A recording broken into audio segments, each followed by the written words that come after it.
Meus amados, eu queria convidar vocês para abrir comigo na carta que Paulo escreveu aos Romanos, no capítulo 10.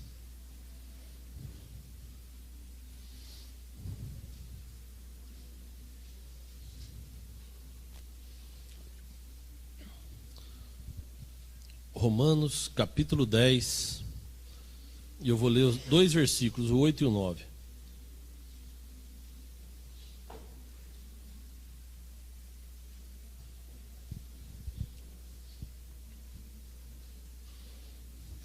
É sempre uma grande honra estar aqui. Todas as vezes que eu venho, eu falo isso, que eu conheço, tenho caminhado com o pastor Jonas e sei o zelo que ele tem pela obra de Deus, o zelo que ele tem pelo aprisco que Deus colocou sob a responsabilidade dele. Então, para mim é uma honra, motivo de muita honra estar aqui com vocês. Tá? Eu já escrevi 6 livros, ele não escreveu nenhum ainda. Mas eu sou 5 anos mais velho que ele, então ele fala sempre que ele ainda tem tempo. Brincadeira, né?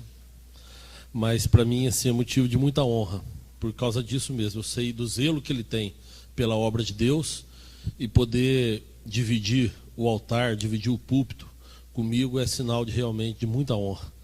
Então eu queria agradecer, viu, pastor, por tamanha bondade no seu coração de permitir que eu venha falar do amor de Deus aqui. Todo mundo achou Romanos 10? Versículo 8. Mas que diz? A palavra está junto de ti, na tua boca e no teu coração.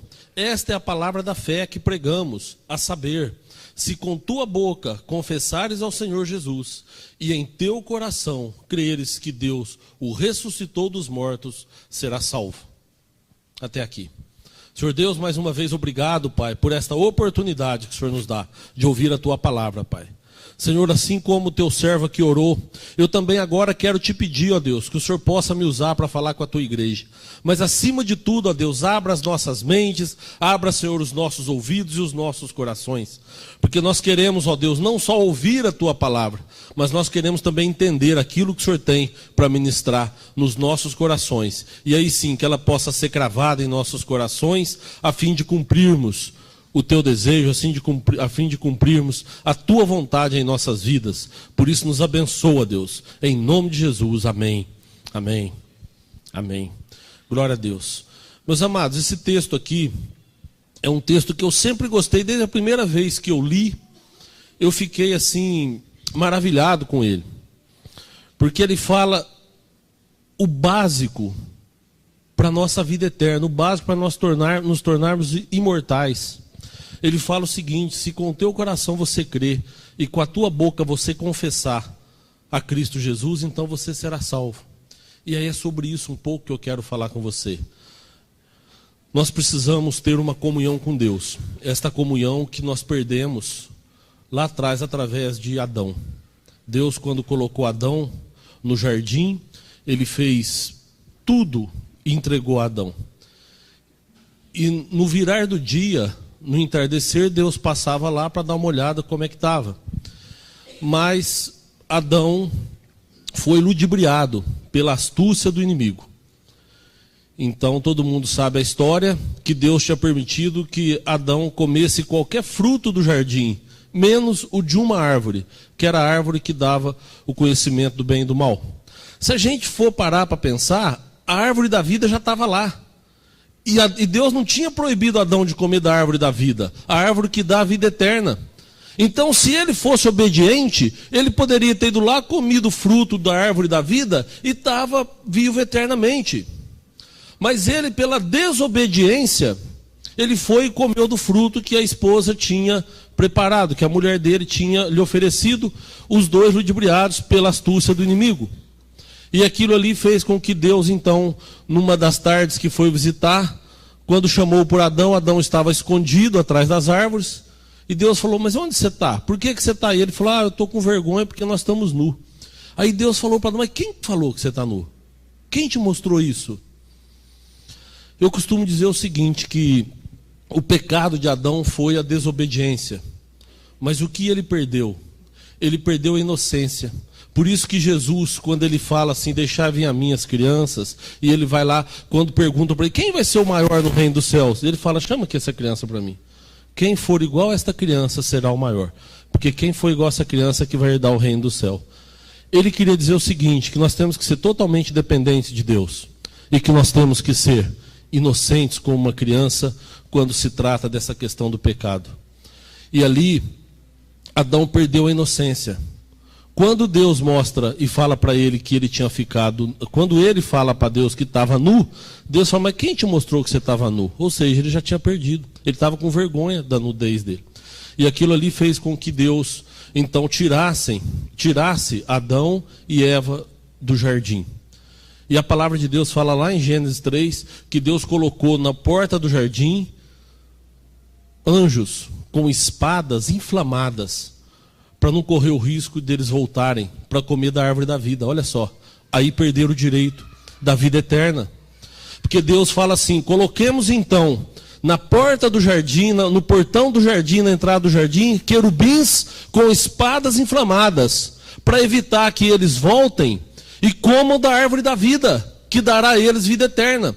Então, a partir daquele momento, a partir do pecado do homem, nós perdemos a comunhão com Deus, e aí perdemos então o direito de comermos da árvore da vida. Nós perdemos o direito da eternidade. Até que um dia, o Senhor nos enviou o seu Filho. Até que um dia,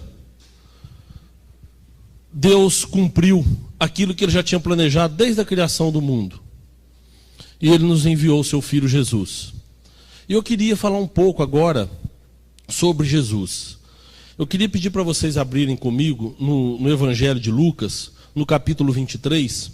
A mensagem de hoje eu acho que ela vai ter de 3 a 4 minutos. Mas nós vamos ler bastante. Eu quero ler 2 textos longos com vocês, para que a gente entenda aquilo que Deus quer falar no nosso coração, que Ele colocou no meu coração. O que acontece? Nós estamos fazendo aqui uma campanha de jejum, oração, até o Pentecoste, né? E se a gente for pegar lá no Antigo Testamento, o Pentecoste, era uma festa onde tinha lá as primícias. Deus falou para eles, quando vocês entrarem lá na terra que eu prometi a vocês, e que vocês começarem a plantar, e que vocês, quando colherem os frutos, vocês vão separar as primícias para mim. E dessas primícias, eu vou receber como aroma, vou receber como louvor, eu vou receber essas primícias de vocês como a gratidão de vocês. E aí ele falou o seguinte, essa será uma das festas, a festa das primícias. E depois ele falou, quando o sacerdote mover o molho lá das primícias, aí vocês vão começar a contar 50 dias, e a partir dali então, eu vou entender que vocês estão sendo gratos a mim, pela comida que eu estou pondo na mesa de vocês. Acontece que aí, com o passar do tempo, Paulo mesmo escreve muitas vezes isso, nós não estamos mais debaixo da lei, agora nós estamos debaixo da graça. Mas Deus, Ele inverteu a situação, e falou assim, olha, eu vou oferecer a vocês agora a primícia, que é Jesus Cristo, né? E a partir dali, vocês então terão que ser gratos também a mim. E aí o que eu queria dizer com isso? Que quando Jesus morre, é como se os hebreus tivessem entrado na terra prometida, e tivessem plantado e tivessem colhido. Porque então Jesus inverteu os papéis, falou, olha, então agora eu vou oferecer a vocês o meu filho. E a partir daqui então tem uma segunda promessa, a promessa da vida eterna, aquela que Abraão perdeu quando ele deixou o jardim. Vocês então vão passar a ter direito de novo a comer do fruto da árvore da vida, através da morte de Jesus, que vai começar então a contar. E a partir dali está cumprida a promessa de Deus na nossa vida. E é sobre isso que eu queria falar com vocês. Lucas 23, eu vou ler com vocês quase que o capítulo inteiro, mas eu queria para vocês entenderem o tamanho amor de Deus pelas nossas vidas. Olha só, a partir do versículo 1 eu vou ler, Lucas 23. E levantando-se toda a multidão deles, o levaram a Pilatos. E começaram a acusá-lo, dizendo, havemos achado este pervertendo a nossa nação, proibindo dar tributos a César, e dizendo que ele mesmo é o Cristo, o Rei. Olha só, já começou aqui a mentira, né? Jesus nunca orientou alguém a deixar de dar tributo. Então a condenação de Jesus foi uma farsa daqueles que queriam realmente condená-lo. Eles estavam buscando um motivo para condenar Jesus, como ele não dava, eles começaram a criar algumas farsas. Então olha só, acusaram de ter pervertido a nação e proibido dar tributo. Jesus pervertendo a nação, Jesus ele só dava orientação de caráter e comportamento. Ele só ensinava aquilo que o homem deveria ser para ter bom caráter e bom comportamento. E aí vem agora que o inimigo fala que ele está pervertendo a nação. O versículo 3. E Pilatos perguntou-lhe dizendo: Tu és rei dos judeus? E ele respondeu e disse: Tu dizes. E disse Pilatos aos principais dos sacerdotes e à multidão: Não acho culpa nem alguma neste homem. Mas eles insistiram cada vez mais, dizendo: Alvoroça o povo, ensinando por toda a Judeia, começando desde a Galiléia até aqui. Então Pilatos, ouvindo falar da Galiléia, perguntou se aquele homem era galileu. E sabendo que era da jurisdição de Herodes, remeteu-o a Herodes, que também naqueles dias estava em Jerusalém. Herodes, quando viu a Jesus, alegrou-se muito, porque havia muito que desejava vê-lo, por ter ouvido dele muitas coisas, e esperava que ele viria fazer algum sinal. Olha só, Herodes, eu costumo explicar o seguinte: Galiléia e Judéia era como se fossem dois estados, né, de Israel. Então a Galiléia é como se fosse um estado e a Judéia é como se fosse um outro estado. Por isso que Jesus, você já viu, fala Jesus é nazareno, Jesus é de Belém, mas afinal de contas ele era de Nazaré, ele era de Belém, ele era judeu, ele era galileu. São lugares diferentes, né? Mas é importante a gente entender isso. É que na verdade José e Maria moravam na Galiléia, na cidade de Nazaré. Quando Jesus foi nascer, havia um censo que eles queriam fazer naquela época. E esse censo, cada morador tinha que voltar à sua cidade natal para ser contado. Como José era de Belém, José saiu de Nazaré e foi para Belém. Chegando em Belém, ele foi contado e ali Jesus nasceu. Então por isso que Jesus, sendo de Nazaré e sendo galileu, ele também é considerado judeu e ele é considerado que ele nasceu em Belém, na Judéia. Mas então Galiléia e Judéia eram como se fossem dois estados. Pilatos comandava a Judéia e Herodes comandava a Galiléia. E aí então quando eles apresentam Jesus a Pilatos, que eles falam assim: olha, ele está pervertendo o povo desde lá da Galiléia até aqui na Judéia. Pilatos, meio que receoso, meio com medo de condenar Jesus, falou: pô, se ele então é da Galiléia, vamos remetê-lo a Herodes. E falar para ele: Herodes está aqui, em Jerusalém. Ele: opa, então manda ele para lá. E aí, então foi o que aconteceu. E olha só, Herodes quando viu Jesus, o versículo 8, Herodes quando viu Jesus, alegrou-se muito, porque havia muito que desejava vê-lo, por ter ouvido dele muitas coisas, e esperava que ele faria algum sinal. E interrogava-o com muitas palavras, mas ele nada lhe respondia. E estavam os principais dos sacerdotes e os escribas acusando com grande veemência. E Herodes com os seus soldados desprezou-o, e escarnecendo dele, vestiu-o com uma roupa resplandecente e tornou a enviá-lo a Pilatos. E no mesmo dia, Pilatos e Herodes entre si se fizeram amigos, pois dantes andavam em inimizade um com o outro. Olha só, Jesus, eu sempre falo isso. Jesus, por todo lugar que ele passou, nada ficou como era antes. Por todo lugar que ele andou, tudo foi modificado. E as pessoas que tiveram contato com Jesus, nenhuma ficou como era antes. Todas foram transformadas. Cegos passaram a enxergar, coxos passaram a andar, endemoniados foram libertos. Todos que tiveram, a mulher do fluxo de sangue foi curada. Todos que tiveram uma experiência de encontrar Jesus foram modificados. E por todo lugar que Jesus passou, o lugar nunca mais foi o mesmo. E aqui, olha só de Jesus ter ser colocado na frente de Pilatos e depois na frente de Herodes, a Bíblia fala que os dois se fizeram amizade. A paz de Jesus era tamanha. Então, meus amados, a primeira lição que eu vejo aqui: se Jesus já passou na sua vida, se você já teve um encontro com Jesus, se você já conhece Jesus, você não pode continuar sendo a mesma pessoa. Não é possível que você veja, ou que você sinta, ou que você ouça falar alguma coisa de Jesus e continue com aquele velho homem, fazendo as mesmas coisas que você fazia antes. Primeira coisa que nós precisamos aprender é que onde Jesus passou, tudo mudou. E nós então, se temos um encontro com Cristo, se nós já tivemos essa oportunidade, nós não podemos ser mais a mesma pessoa. Nós temos que andar em novidade de vida, assim como escreveu também o apóstolo Paulo. Mas olha só, no versículo 13, e convocando Pilatos os principais dos sacerdotes e os magistrados e o povo, disse-lhes: haveis-me apresentado este homem como pervertedor do povo, e eis que examino-o na vossa presença, e nenhuma culpa das que os acusais acho neste homem. Nem mesmo Herodes, porque a ele vos remeti, e eis que não tem feito coisa alguma digna de morte. Castigá-lo-ei, pois, e soltá-lo-ei. E era-lhe necessário soltar-lhes um detento por ocasião da festa. Mas toda a multidão clamou a uma, dizendo: fora daqui com este, e soltamos Barrabás. Barrabás fora lançado na prisão por causa de uma sedição feita na cidade e de um homicídio. Falou, pois, outra vez Pilatos, querendo soltar a Jesus. Mas eles clamavam em contrário, dizendo: crucifica-o, crucifica-o. Então ele pela terceira vez lhes disse: mas que mal fez esse homem? Não acho nele culpa alguma de morte.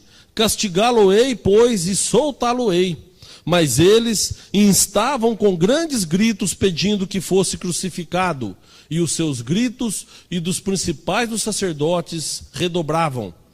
Então Pilatos julgou que deveria fazer o que eles pediam.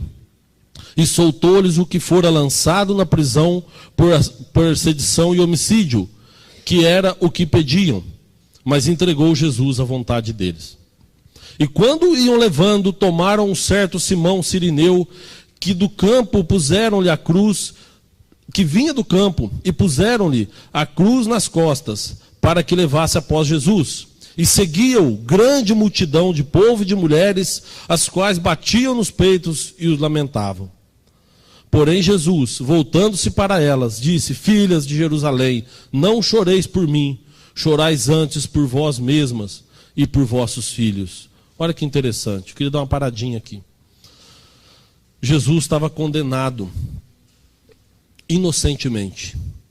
Às vezes a gente acha que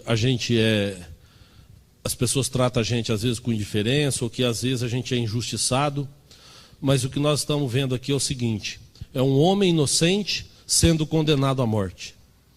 E as mulheres então, os homens começaram a chorar, e Jesus vira para elas e fala: não chorem por mim, chorem por vocês. Porque a morte dele ia abandonar? Não. É porque na verdade Jesus já via de muito que muitas daquelas pessoas que tiveram oportunidade e não criam nele. O que ele estava, na verdade, era lamentando as pessoas que tiveram oportunidade de se transformar e não se transformaram. Tem um texto na Bíblia, que é a entrada triunfal de Jerusalém, que diz o seguinte, que é no Evangelho de Lucas, fala que quando Jesus ele chega e olha para a cidade de Jerusalém, ele chora sobre ela. E ele chora por quê? Porque ele ia morrer? Não. Ele chora porque eles tinham visto muitos milagres, eles tiveram oportunidade, andaram com profetas, ouviram as palavras dos profetas, mas não acreditaram. E Jesus aqui estava triste por causa disso. E ele fala: vocês não precisam chorar por mim, porque eu estou bem, estou indo para o meu Pai. Vocês têm que chorar por vocês, porque vocês viram tudo isso e não acreditaram. Versículo 29. Porque eis que hão de vir dias em que dirão: bem-aventurados as estéreis e os ventres de que não geraram, os peitos que não amamentaram. Então começaram a dizer aos montes: caí sobre nós, e aos outeiros: cobri-nos. Porque se ao madeiro verde fazem isto, que se fará ao seco? E também conduziram os outros dois, que eram malfeitores, para com eles serem mortos. E quando chegaram ao lugar chamado a Caveira, ali crucificaram e aos malfeitores, um à direita e um à esquerda. E dizia Jesus: Pai, perdoa-lhes, porque não sabem o que fazem. E repartindo as suas vestes, lançaram sortes. Mais uma paradinha aqui. Jesus nos dá uma grande lição. Ele está sendo crucificado, ele está sendo condenado injustamente. E a primeira coisa que ele faz é pedir para Deus perdoar aqueles homens que estão fazendo isso.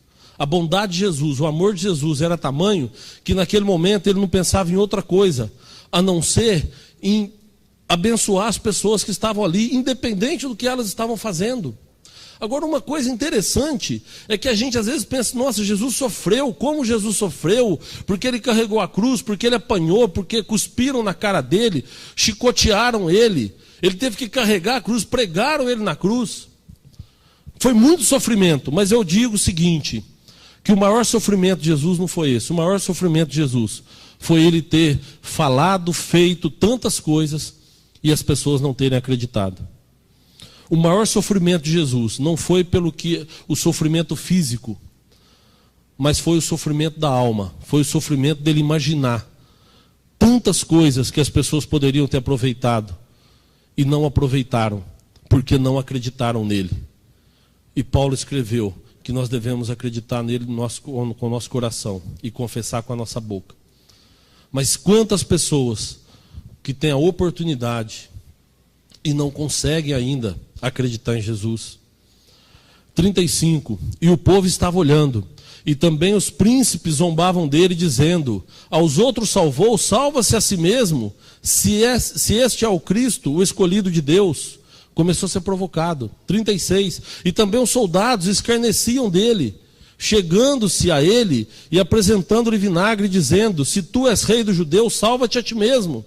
E também por cima dele estava um título escrito em letras gregas, romanas e hebraicas: este é o rei dos judeus. E um dos malfeitores que estavam pendurados blasfemava, dizendo: se tu és o Cristo, salva-te a ti mesmo e também a nós. Respondendo, porém, o outro repreendia-o, dizendo: tu nem ainda temes a Deus, estando na mesma condenação?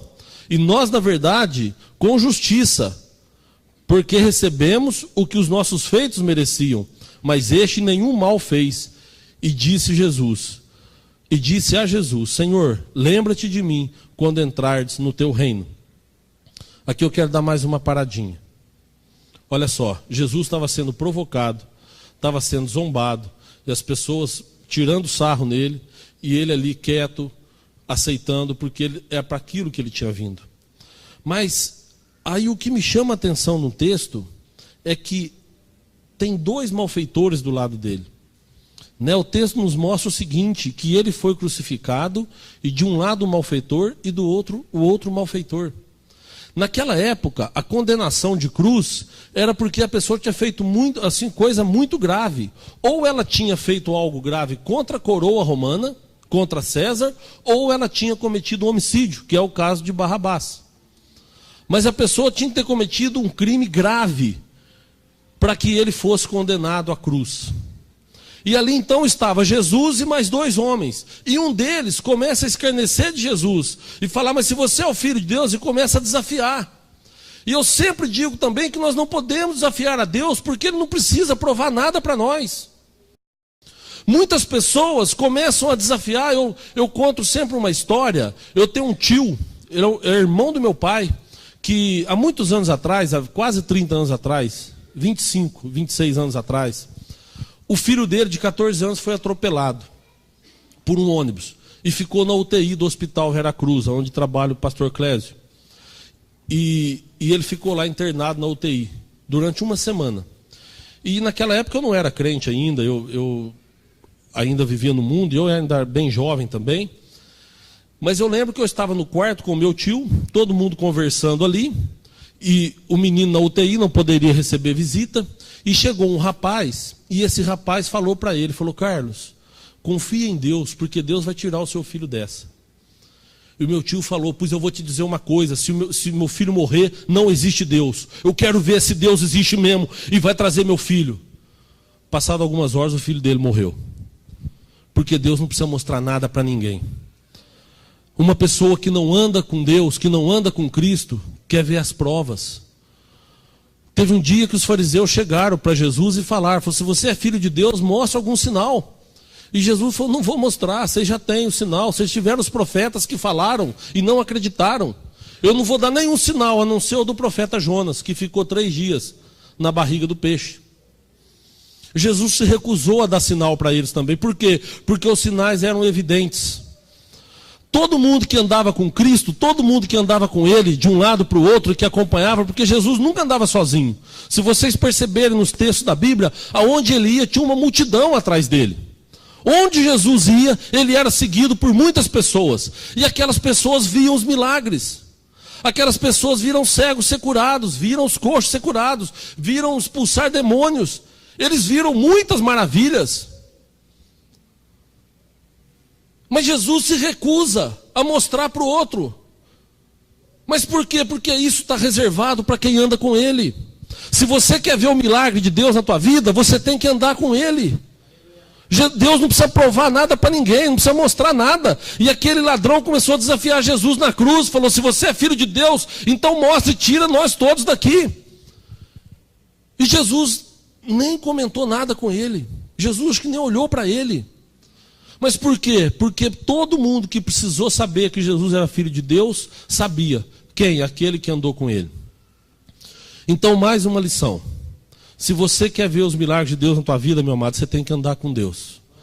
Não adianta você ficar distante, não adianta você se recusar a andar com Cristo, e quando você precisa, você lançar desafio a Deus. Você falar: Senhor, agora eu quero ver se o Senhor existe mesmo. Não é assim, não é assim. Você não precisa se apresentar para Deus. Se você realmente tem um compromisso com Deus, se você anda com Deus, todas as vezes que você precisar, você só pode cair de joelho e falar assim: Pai, aqui sou eu, e eu estou precisando do Senhor. Ele conhece seu coração. Mas na carta que Paulo escreveu aos Filipenses, fala que nós não devemos andar ansiosos, mas que antes devemos deixar chegar a Deus as nossas petições, através de súplicas e orações. Então nós precisamos orar a Deus. Mas então aquele ladrão na cruz começou a provocar Jesus. E começou então a desafiá-lo. E dizer: se você realmente é o Cristo, é o Filho de Deus, salva-te a ti mesmo e também a nós. Aí é um negócio muito interessante. Porque o outro que estava do lado dele responde. Jesus está aqui no meio dos dois e ele fala: viu, o que você está falando, rapaz? Fica quieto. Você não está vendo que esse homem está aqui inocentemente? Nós dois somos condenados, mas pelo erro que nós cometemos. Os nossos feitos nos levaram a isso. Mas esse é inocente. Então olha só, mas aquele rapaz não conhecia Jesus. Ele estava preso numa condenação de morte. E de repente ele olha para Jesus e fala para Jesus, e fala para o outro, fala assim: olha, ele é inocente. E depois fala assim: olha, quando ele fala para o rapaz, quando ele chega para o rapaz e fala: nós na verdade com justiça, porque recebemos o que nossos feitos mereciam, mas este nenhum mal fez. E ele continua falando agora para Jesus: Senhor, lembra-te de mim quando entrares no teu reino. Ele reconheceu o poderio do Senhor Jesus. Quando ele fala para aquele rapaz: olha, nós estamos aqui porque nós merecemos estar, mas ele é inocente. E depois ele vira para Jesus e fala: Senhor, lembra-te de mim quando estiver no teu reino. É uma demonstração de fé daquele homem. É uma demonstração de que realmente ele acreditava não só na inocência de Jesus, mas que Jesus era o Filho de Deus. Mas tem mais uma coisa além disso. Ele cria na ressurreição de Cristo. Porque além de acreditar que Jesus era inocente, além de acreditar que Jesus era o Filho de Deus, ele fala para Jesus: lembra-te de mim quando o Senhor chegar no teu reino. Ou seja, ele cria na ressurreição de Cristo. Ali ele estava confessando que ele acreditava que Cristo realmente não teria morte, ou que Cristo venceria a morte. Porque senão ele ia falar: olha, nós vamos morrer todo mundo junto. Mas não. Ele fala para Jesus: lembra-te de mim quando o Senhor vencer a tua morte, quando o Senhor chegar no teu reino. E aí então olha só o que Jesus responde para ele, no versículo 43, em verdade te digo, que hoje estarás comigo no paraíso. Aonde? No lugar da onde Deus expulsou Adão e Eva e pôs os querubins com as espadas inflamadas. Aquele homem, quando ele confessou a fé dele em Cristo, e quando ele confessou que Cristo ia ressuscitar, ele recebe então de imediato a salvação para a vida dele. E aí então Jesus fala para ele: ainda hoje estarás comigo no paraíso. As espadas inflamadas não terão poder sobre você. E você vai poder comer do fruto da árvore da vida. Olha só o 44. E era já quase a hora sexta, e houve trevas em toda a terra até a hora nona. E escurecendo-se o sol, e rasgou-se ao meio do véu do templo. E rasgou-se ao meio o véu do templo. E clamando Jesus com grande voz, disse: Pai, nas tuas mãos eu entrego o meu espírito. E havendo dito isso, expirou. Até aqui. Aquele homem que estava ali condenado à morte, ganhou o benefício da vida eterna, quando ele confessou a Jesus, quando ele confessou a fé e quando ele acreditou que Jesus ressuscitaria. Mas eu queria agora que vocês abrissem comigo no Evangelho de João, no capítulo 12, que eu vou ler mais um texto. Evangelho de João, capítulo 12, e eu vou ler a partir do versículo 20.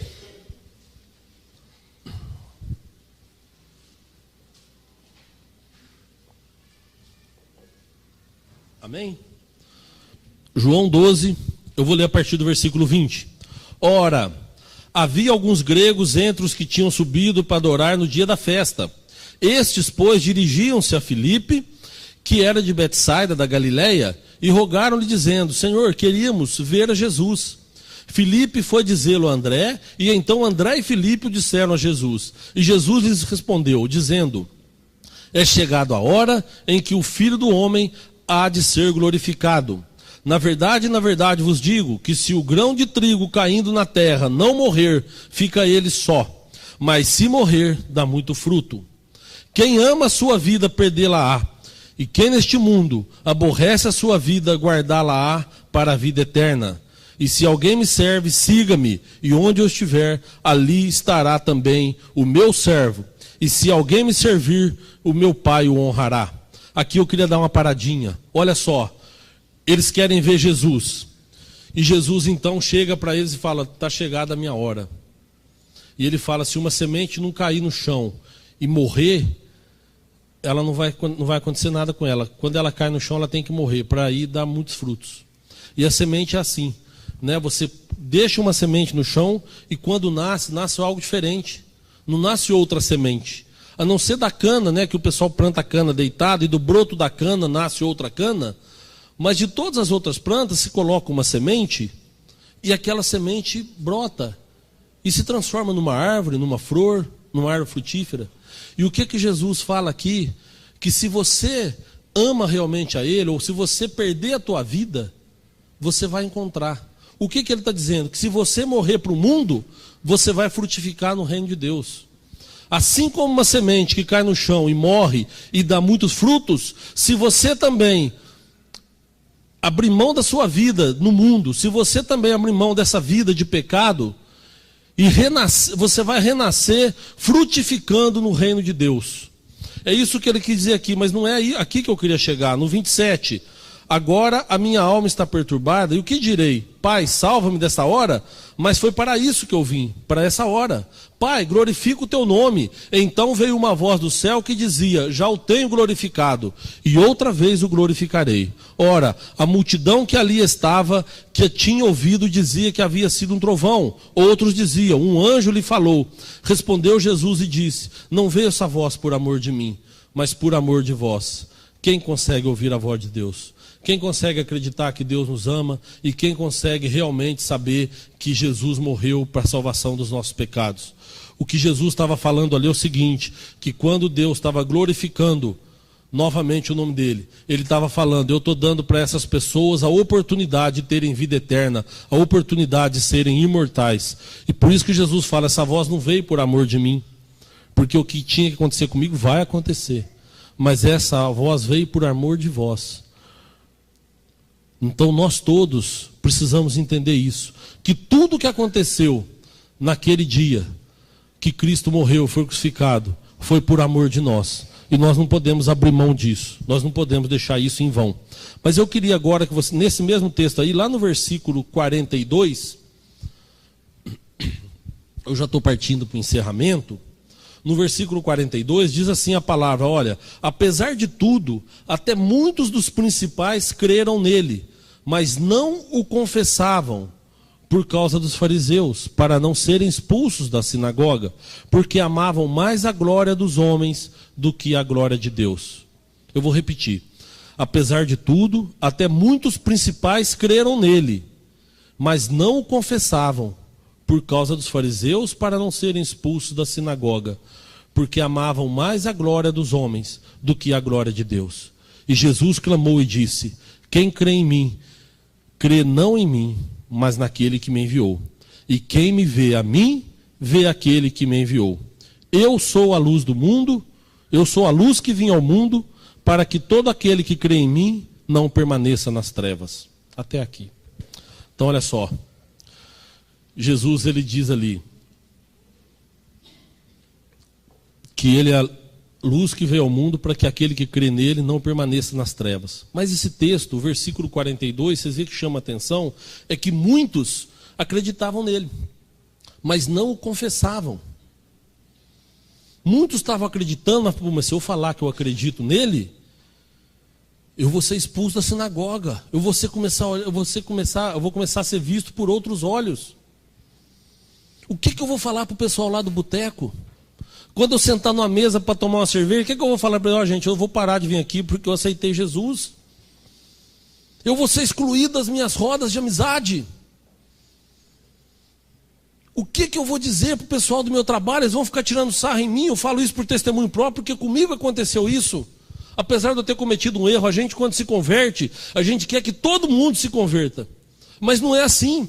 E eu quando eu me converti, eu queria contar, mas eu queria que todo mundo entendesse aquilo que eu estava entendendo. Eu queria que todo mundo sentisse aquilo, mas não é possível. E às vezes eu vejo alguém do mundo falando assim: aquele rapaz fez um monte de coisa errada a vida inteira, ficava no boteco lá vendendo cachaça para os outros e pondo música do Dudu e da Alvan, lá no boteco. E agora quer dar uma de bonzinho, quer dar uma de crente. Mas eles não sabem que não é uma decisão só assim: eu vou virar crente. Isso vem de dentro para fora. Você sente algo no teu coração que você não consegue segurar. E aí então você começa a viver aquele negócio diferente. E você quer que as pessoas sintam aquilo. Mas o que acontece nesse texto é isso. É que muitos dos principais, muitos homens ouvindo Jesus, começaram a acreditar. Falaram: esse cara está falando uma coisa, ele tem razão. E ele é filho de Deus mesmo. Mas se eu falar alguma coisinha aqui, eu vou ser expulso das minhas rodas de amigo. Eu não vou poder mais ir no boteco com meus amigos. Eu não vou poder mais lá na casa do meu sogro. Então, meu Deus do céu. E a hora que meu sogro souber que eu virei crente, os meus cunhados, e o sarro que vão tirar, e preferiram não reconhecer publicamente. Aí então eu quero voltar no primeiro texto que nós lemos, quando Paulo escreve aos Romanos: se com o teu coração você crê e com a tua boca você confessar ao Senhor Jesus, você será salvo. Então não basta você simplesmente acreditar que Deus o ressuscitou dos mortos, você precisa confessar. Agora eu quero voltar também no texto dos dois crucificados. A Bíblia fala que eles eram malfeitores. Eles estavam ali porque eles tinham cometido crimes graves. Mas um começou a tirar sarro e o outro falou: fica quieto, porque ele é inocente. E ali, pregado na cruz, ele confessou que não só ele acreditava na inocência de Cristo, mas ele também confessou publicamente que Jesus ressuscitaria. Aí então, para encerrar a mensagem, que eu queria deixar isso no seu coração: de que lado da cruz que você vai estar? Porque você pode simplesmente ouvir aquilo e falar: meu Senhor, você é filho de Deus, então me salva, então me tira dessa dívida que eu estou, então me arruma um emprego. Se você é filho de Deus, então eu quero ver se você age na minha vida. Se você realmente é filho de Deus, então cura essa doença que eu tenho. Ou se você vai falar: Senhor, eu acredito que o Senhor é filho de Deus, e acredito que o Senhor ressuscitou, e quando chegar o teu reino, não esquece de mim, me leva, porque eu quero comer da árvore da vida. Então, se você, de que lado você vai estar? Isso que eu quero deixar no seu coração nessa noite. A diferença daqueles dois ali foi simplesmente essa: um ficou desafiando e o outro confessou que acreditava que Jesus era inocente e acreditava na ressurreição de Cristo. E qual que foi a diferença? Um foi ignorado, Um foi ignorado, e o outro Jesus falou: meu filho, ainda hoje você vai estar comigo no paraíso. Eu vou pegar uma frutinha daquela da árvore da vida e vou dar para você comer. Você vai morder, vai mastigar, vai comer junto comigo. Nós precisamos entender e decidir de que lado que nós queremos estar. Porque malfeitores nós somos. Desculpa falar isso, mas todos nós somos malfeitores. Todos nós temos grandes ofensas para com Deus. Eu falei que naquela época crucificado, de morte de cruz, tinha para dois tipos: ou o cara era homicida, ou o cara tinha feito coisa grave contra a coroa de Roma. E nós ou somos homicidas ou fizemos coisa grave contra a coroa do nosso Rei Todo-Poderoso, que é o Deus Criador dos céus e da terra.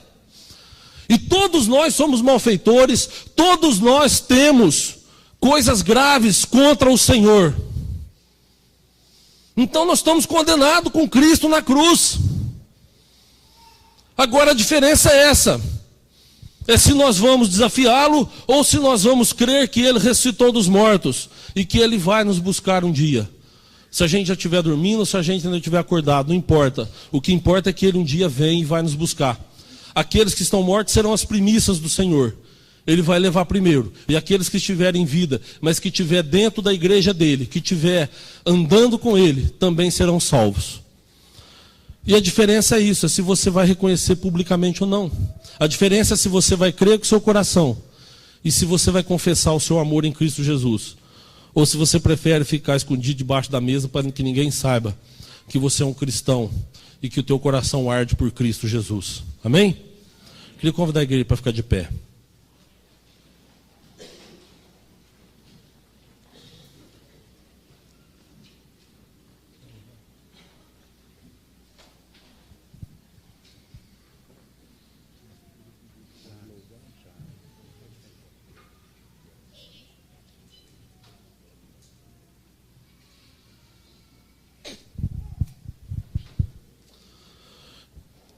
Eu quero só deixar esse desafio no seu coração. Todos nós somos malfeitores. Todos nós temos crimes graves contra a coroa do Criador, contra o reino de Deus. E nós estamos crucificados. Nós podemos simplesmente desafiá-lo e abrir mão da nossa salvação. Ou nós podemos crer e confessar o nosso amor a Ele. Amém? Feche seus olhos um pouquinho. Senhor Deus, em nome de Jesus, Pai, nós queremos, ó Pai, agradecer porque o Senhor tem falado conosco. Nós queremos agradecer pelo Teu amor, Pai, que assim como o Seu próprio Filho disse, tudo foi por amor de nós. Então, Pai, nós queremos Te agradecer, Senhor, e dizer que nós recebemos o Teu reino. E dizer, ó Deus, que nós reconhecemos o Teu poder sobre as nossas vidas. E dizer, ó Deus, que nós aceitamos o Teu poderio. Pai, abençoa as nossas vidas sempre. Nos convença, Pai, dos nossos pecados sempre. Porque Teu Filho também um dia nos ensinou que quando Ele fosse, Ele enviaria para nós um novo Consolador, aquele que nos convenceria do pecado. Pai, nós não queremos ser igual aquele homem crucificado que ficou Te provocando e que ficou Te desafiando. Mas nós queremos, ó Pai, ser aquele outro homem, aquele homem que acreditou na Tua inocência. Nós queremos, ó Deus, ser aquele homem que acreditou na inocência de Jesus Cristo. Mas acima de tudo, que ele confessou que não só Jesus era inocente, mas confessou que Jesus seria ressuscitado. Nós queremos, ó Deus, confessar a nossa fé no Senhor. E nós queremos, Senhor, cada vez mais que o Senhor alimente a nossa fé, para que a gente não caia, ó Deus, nas tentações do inimigo. Pai, nós sabemos que tem os querubins com as espadas inflamadas que vão nos impedir de entrar no paraíso. Mas se o Senhor tiver com o sangue de Cristo sobre as nossas vidas, se nós estivermos lavados e remidos pelo sangue do Senhor Jesus, nós passaremos e nada terá efeito sobre as nossas vidas. A morte não terá efeito sobre as nossas vidas, Pai. Nós queremos, ó Deus, atingir essa condição da imortalidade. Nós queremos chegar à condição de vida eterna. E nós Te pedimos, ó Deus, abençoa as nossas vidas, em nome de Jesus. Ainda com os olhos fechados, eu queria fazer um convite, um desafio.